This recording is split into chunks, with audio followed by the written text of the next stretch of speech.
Today on Around Kansas, Deb finds those Kansas connections even when she travels outside the state.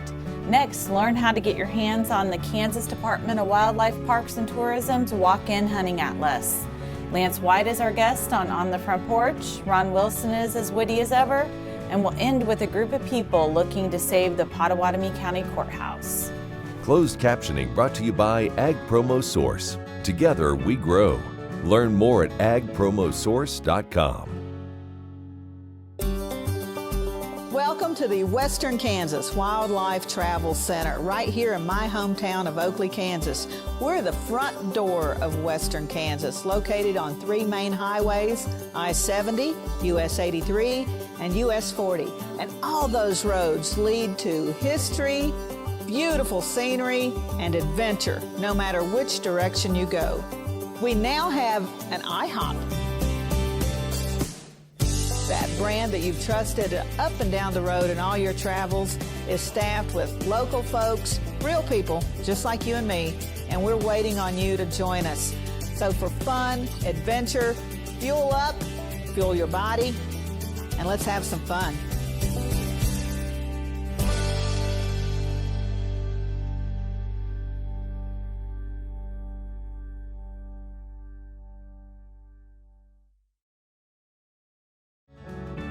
This segment brought to you by Kansas Regenerative Medicine Center.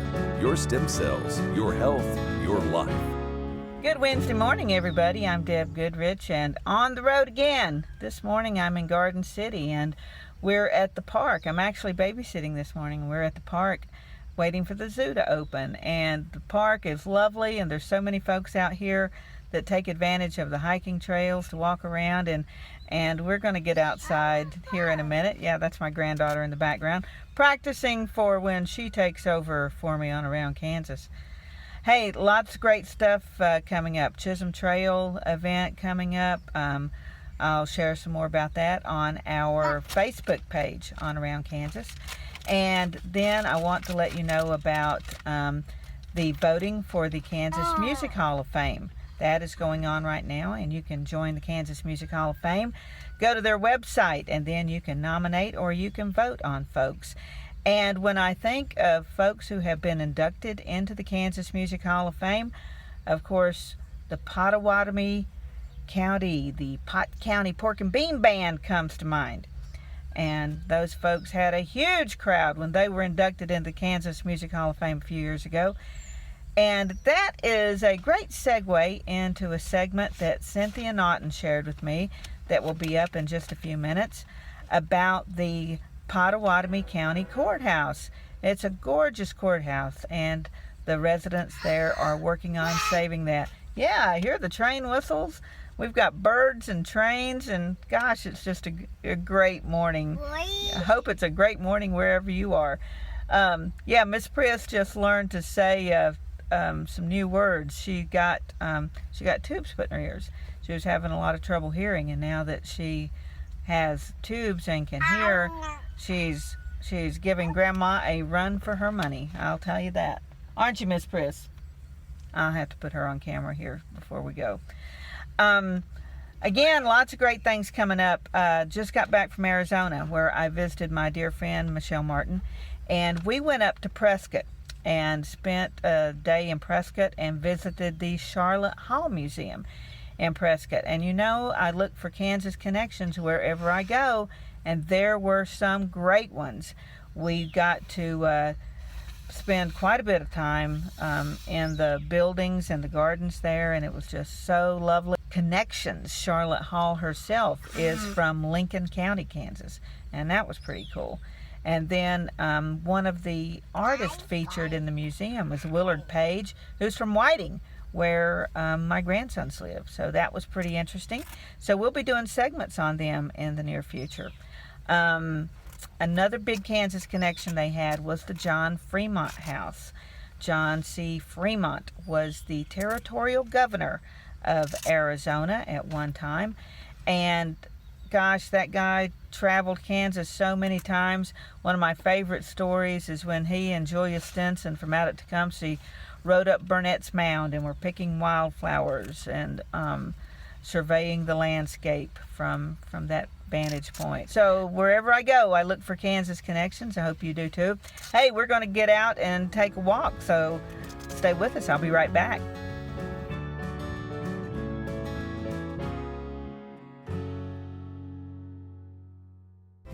Kim Mannering with Hardy Insurance. Today we will talk about umbrella coverage. Did you know that if your cattle get out, you could be held liable for that? Call me. Let's have a discussion. 316-945-6733. Sure Crop Fertilizers was started by my father, Don Sherman, and my mother, Shirley Sherman. Family business that started in the 80s. We predominantly focus on plant nutrients and what we can do to give growers better responses with the fertilizer dollars that they do, and what we can do to make those things work better for the grower. We're based out of Seneca, Kansas. We work with growers in their soil analysis to figure out what they need, and then we can put those in a blend that gives them the best results, and so that we can deliver that direct to their farm so that they have those nutrients where they need them, when they need them, and so that they can apply them in a manner that's very efficient to them and works well in their planting systems and what they're doing. Sure Crop Fertilizers has been around for a long time. We always say we're big enough to take care of everything you need, but yet we're small enough to do it quickly. You can get a hold of us at 1-800-635-4743. Our website is surecropfertilizers.com, and you can always email me at Corey@surecropfertilizers.com, and with any questions you have, we're glad to answer it and work with you. Fort Wallace was the fightingest fort in the West.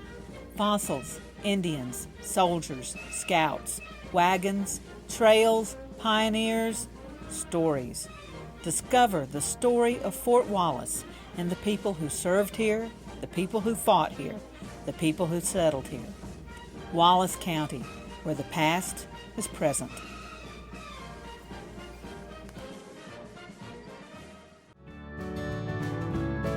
This segment brought to you by the Western Kansas Wildlife Travel Center in Oakley. Well, we made it as far as the swing set, so the kids are making new friends and swinging, and it reminds me this is the last hurrah of summer. And if it's the end of summer, that means hunting season's just around the corner. And the Kansas Department of Wildlife, Parks and Tourism has its new hunting atlas available now. What a fantastic resource. Even if you're not a hunter, this is a great atlas. So let's take a look.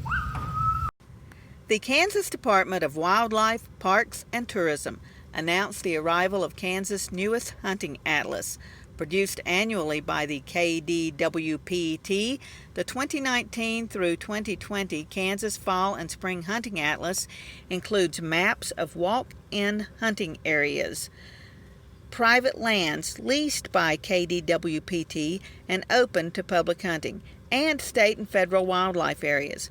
While printed copies are slated to hit shelves by September 1st, hunters can get their hands on an electronic copy now by visiting ksoutdoors.com and clicking Hunting, then Where to Hunt.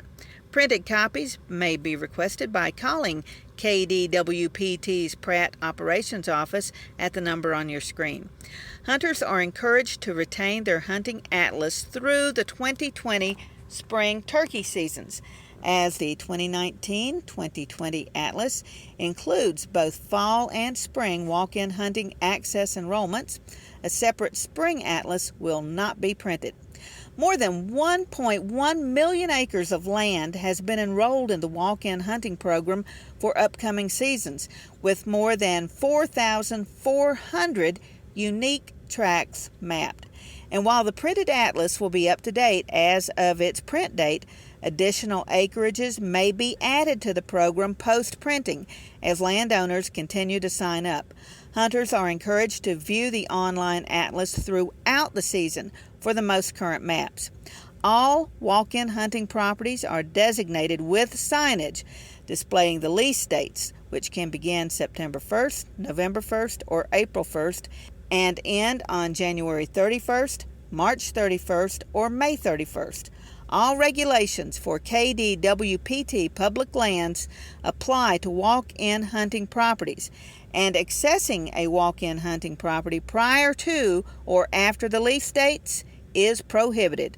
To learn more about the walk-in hunting program or to download an electronic copy of the 2019-2020 Kansas Fall and Spring Hunting Atlas, Visit www.kansasoutdoors.com.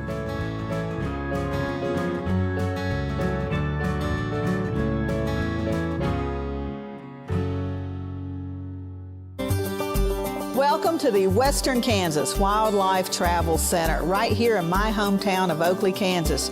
We're the front door of Western Kansas, located on 3 main highways, I-70, US 83, and US 40. And all those roads lead to history, beautiful scenery, and adventure, no matter which direction you go.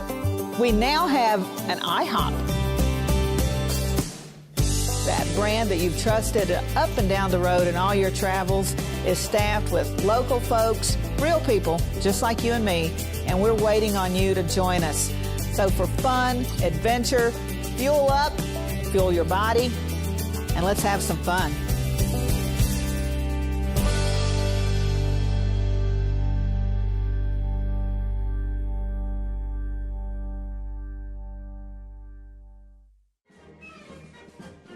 Fort Wallace was the fightingest fort in the West. Fossils, Indians, soldiers, scouts, wagons, trails, pioneers, stories. Discover the story of Fort Wallace and the people who served here, the people who fought here, the people who settled here. Wallace County, where the past is present.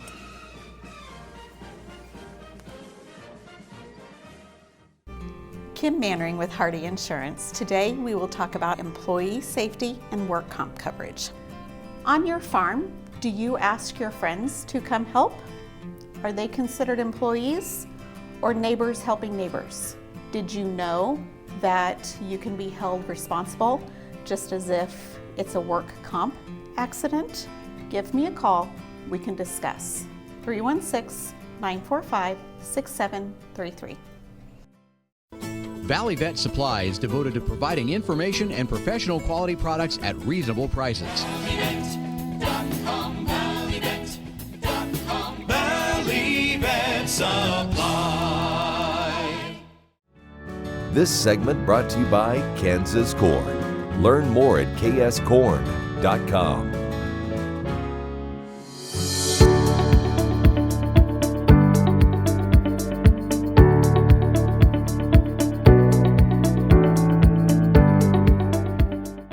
This is Rocky Dunning. My guest today is Lance White from Wamego, Kansas. Lance grew up in Wamego. His dad was the bank president at the Bank of the Flint Hills. Now Lance White is the bank president at the Bank of the Flint Hills. Lance also has been a big part of the Wamego July 4th fireworks display. He and the crew he works with on the fireworks display in Wamego put in a lot of hours. This year, with the storms early in the day intensified as they had to get a later start than normal on preparation for the show. You know, this year was really intense. We normally start at 5:30 in the morning, and we had that big rainstorm that came through. Sure. So we didn't even start until 10. So we lost 4.5 hours of setup time. And so that was, we were all together in one of my buddy's shops, and we were just saying, okay, when this storm pushes through, and we have a full game plan. Everybody knows what their role is and how to execute it. And we do a lot of training, and we take it serious. But this year it was no messing around. And so we get everything all set up, and then hopefully by say it's 2 o'clock. You hope by 2 o'clock you can run your first test and make sure that everything's wired properly and checked. And it was later this year that we were able to run that first test, but we only had two modules out of the whole.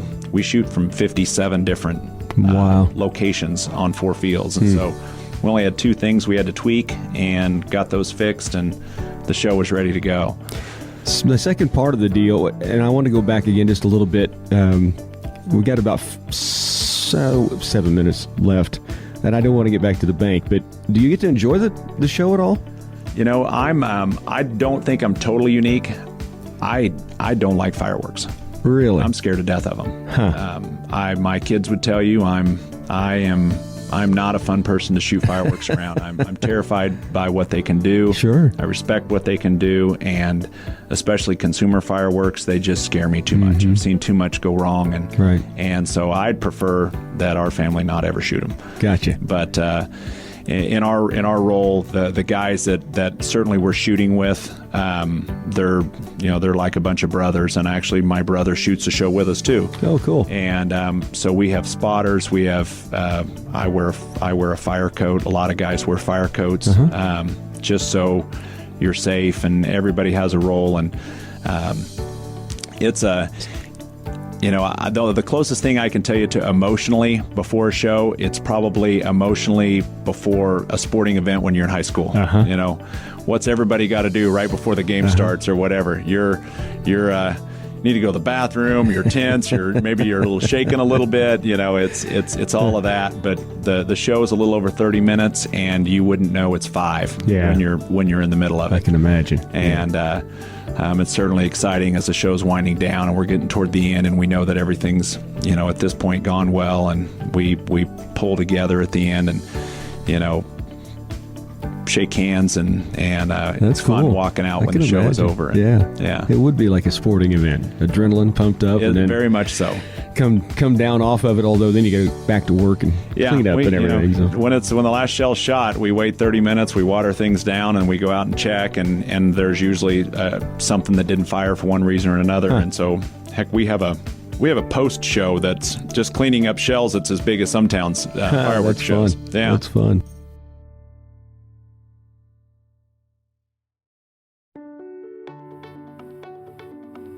My name's Karen Cope, and I have multiple sclerosis.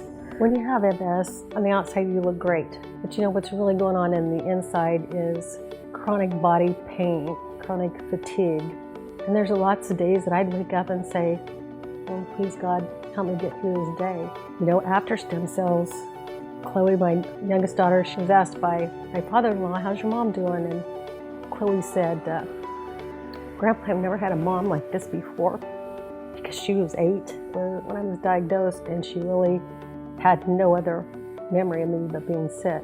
It's really the simple things that we do as a family, like play cards, and to be able to win at cards. They all laugh because I used to repeat myself and say, what hand are we on? Where are we at? And it's just been really a true blessing from God, and we're really thankful. The Kansas Wheat Innovation Center in Manhattan is rediscovering ways to get improved varieties and new genetics in the hands of farmers faster. Grower-led and checkoff-funded research initiatives are bringing about positive change. This grassroots leadership provides a strong voice in Topeka and Washington, D.C. Now is the time to partner with Kansas Wheat in moving wheat forward. Kansas Wheat Commission and Kansas Association of Wheat Growers. Farmers investing in their future and yours. Log on to rediscoverwheat.org. This segment brought to you by the Kansas Soybean Commission, the Soybean Checkoff, progress powered by Kansas farmers. In 1806, an explorer named Zebulon Pike traveled through what became the eastern part of Kansas. And on September 12, he wrote in his journal, "Past very rough Flint Hills, my feet blistered and very sore." And with that, he gave our Flint Hills region its name. And he was right. You need to wear good boots out in these hills. This poem is titled The Kansas Flint Hills. A traveler leaves Kansas City, going west on interstate. He comes into a region which I want to celebrate. As he enters rolling rangeland, there's a sign his vision fills, a big sign of native stone, saying, "Welcome to the Flint Hills." The region takes its name from a long ago hike, when described as Flint Hills by explorer Zebulon Pike. The stones of flint or chert which underlie this great landscape over centuries made the hills with their unique slope and shape. Those rocks made it unsuitable for use by farmers' plows, but they made a perfect place to harvest grass by grazing cows. These hills underlain by rock are a wondrous part of God's creation, a special part of Kansas, and a treasure for our nation. It's the last remaining tall grass, a key site of prairie ecology, the home of grazing bison and Native American history. The Flint Hills of Kansas are the world's best for grass. When it comes to raising beef, this region's world class. So we celebrate this region and the need that it fulfills for ecology and people in the Kansas Flint Hills. Happy trails.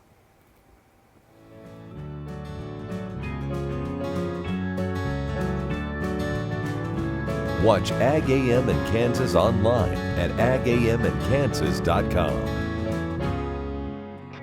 Next time you see a beautiful field of corn, reach out and thank the farmers who work tirelessly to raise corn for livestock feed, renewable fuels, and exports to feed a growing world population. The farmers on the Kansas Corn Commission work for Kansas Corn with grower-funded checkoff dollars that support foreign and domestic market development, research, promotion, and education to expand opportunities for Kansas farmers. To learn more, visit kscorn.com. Kansas Farm Bureau, the voice of agriculture, represents grassroots agriculture. The state's largest and most powerful farm organization stands up for its members through leadership development, agriculture education, legal defense, environmental advocacy, farm safety, and risk management. Members also enjoy money-saving benefits. To join our organization today or to learn more, go to www.kfb.org or find us on Facebook and Twitter. What if sustainability were synonymous with U.S. soy? If energy efficiency, water quality, and soil health help define U.S. soy's value, that future is here, the time is now. To meet end-user demands, the Soybean Checkoff is committing to sustainability that's achievable, worthwhile, and enduring. A message from the Kansas Soybean Commission, the Soybean Checkoff, progress powered by Kansas farmers. This segment brought to you by Kansas Farm Bureau, the voice of agriculture. To join today or for more information, go to kfb.org or find us on Facebook and Twitter.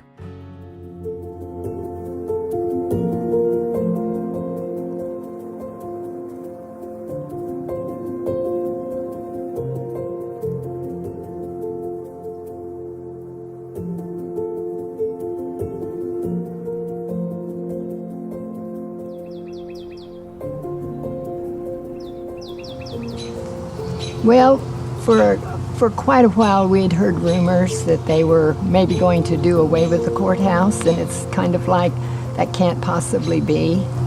And so then it finally did come out that they were considering demolishing the courthouse.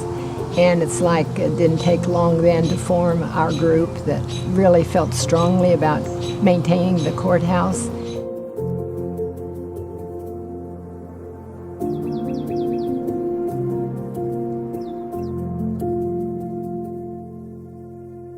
There is only 17 courthouses left in the state of Kansas out of the 105 that were built before 1900. And we have to keep in mind that the courthouse carries the records of our whole life. It's the keeper of our life from birth until death. And even though today it may be technologically stored, it's the heartbeat of a community. This courthouse holds a lot of memories. Back before they had the automated voting system, they had a receiving board and a counting board. And I was on the counting board, and this is where we would come in the jury room upstairs to count all the ballots. My great-great-grandfather, Friedrich Figge, immigrated from Germany and brought his family over here, and a month after they settled Pot County, he actually walked through the front doors of that building and applied for citizenship to the country. I think it's important for us to understand the history, because without that, we don't have much of a guideline for the future. I think it's easy to forget that it's important when you have a schedule every day that you're trying to live up to and meet. You're not taking time to think about how we got here, but the way you're living today is because of how we got here. And the way your children and grandchildren live tomorrow is going to be because of how you got here. This building has met the needs of the county for 134 years, and to be able to find a way to utilize the building and meet the needs of the county at the same time, I think that would be the ideal solution for all. And we'd just like to work with the commissioners and try to explore options that involve this building as a part of their facilities. Once you tear it down, you have no other options. I mean, the building's gone for good. And I think that it's really the heart of this community and something that would be a loss to the county to see it gone.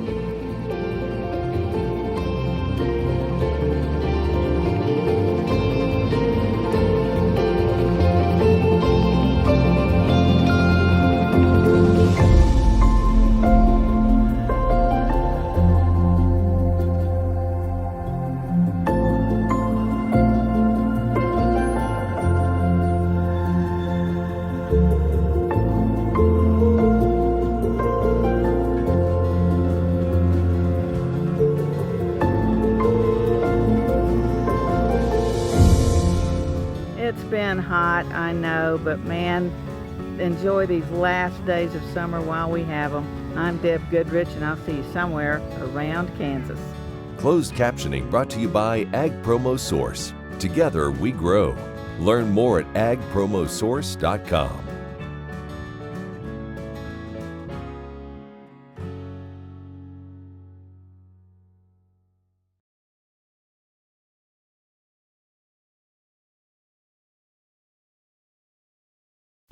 Valley Vet Supply is devoted to providing information and professional quality products at reasonable prices. Valley Vet Supply. Fort Wallace was the fightingest fort in the West. Fossils, Indians, soldiers, scouts, wagons, trails, pioneers, stories. Discover the story of Fort Wallace and the people who served here, the people who fought here, the people who settled here. Wallace County, where the past is present.